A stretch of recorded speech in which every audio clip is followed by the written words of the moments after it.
Hello guys and welcome to today's video. Today we'll figure out how we can display the LEGO Crocodile Locomotive. And yeah, we'll find a very nice spot. I have a good idea of where I want to put it, so let's go. And that idea is of course this spot in this very nice display case. I'm already displaying the big boy, the Emerald Knight, and the Santa Fe, plus this very tiny locomotive there on the side. You've probably already seen this, or at least part of this, in the speed build of the Statue of Liberty. But yeah, I really want to put the crocodile in this lower or lowest spot, basically. I have these mini modulars in here and some stuff around it, not very important.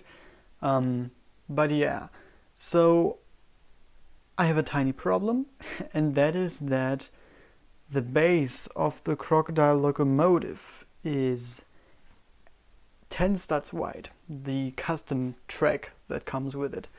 And you can see that these are 8 studs wide, they're completely against the rear wall, and there's only one stud of spacing in front of them. So I will have to find a solution in order to get the track to be 9 studs wide, and I'll try to do that now, and then I'll see you again. Okay guys, I'm now in my LEGO City room. I have my parts collection here, and now I'll try to modify this base of the Crocodile Locomotive to make that fit in the display case. So let's see what I can do. Okay, so I did the first crucial step. I removed the whole black borderline thing from the main track itself, because we can't change the track itself, of course. That has to stay the way it is, of course, but what we can do is we can reduce the amount of the black stuff that's visible, so from this wide to this wide, so just half a stud of a black borderline all the way around. I think this is gonna work perfectly fine. I'll just use some jumper plates to do that. If you don't know what I mean, you'll see that in the next clip. So let's go. Okay guys, I actually found a very cool way to do all of this without jumper plates like this. And that's by just using these collectible minifigure stands. And the way I use them is just by putting them in these bottom tubes, basically. I think bottom tubes, yeah, that's what they're called. So putting them in there, because as I said, I wanted to reduce the amount that the black overlaps the side to just half a stud on all sides, which means that I don't have to just go inwards half a plate like that, but also half a plate like that, or half a stud. And that way it perfectly lines up with these studs. So I'm just using these as the main connection to the track, basically, and then I'm just filling in the remainders, basically, with plates from the original set, and I'm gonna have to use some extra plates for the ends and stuff like that, but it works pretty well, and it's simple and it's effective. So I will finish this thing and I'm gonna show you the finished result. So let's go. Okay guys, I got the stand done. As you can see, it's just half a stud spacing on all the sides, and that's gonna make it fit in my display case. I also moved the small plaque to the side.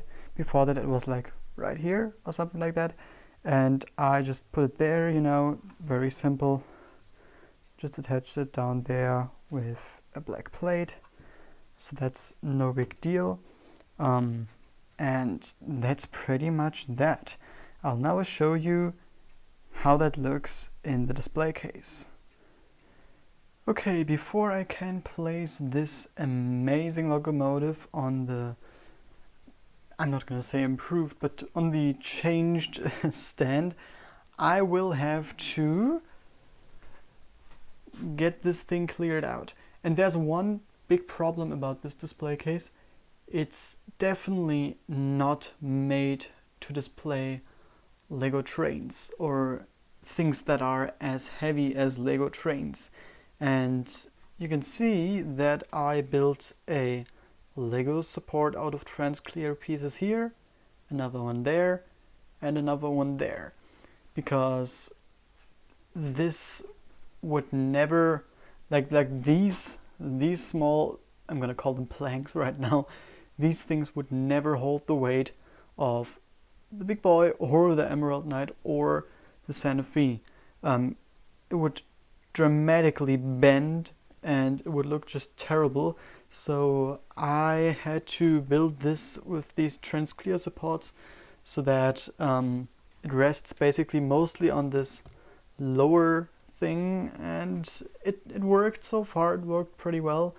I will have to figure out how I can incorporate that with the crocodile, because if the crocodile is in, like, right in the middle, I'm probably gonna have to put this support on the roof of the crocodile.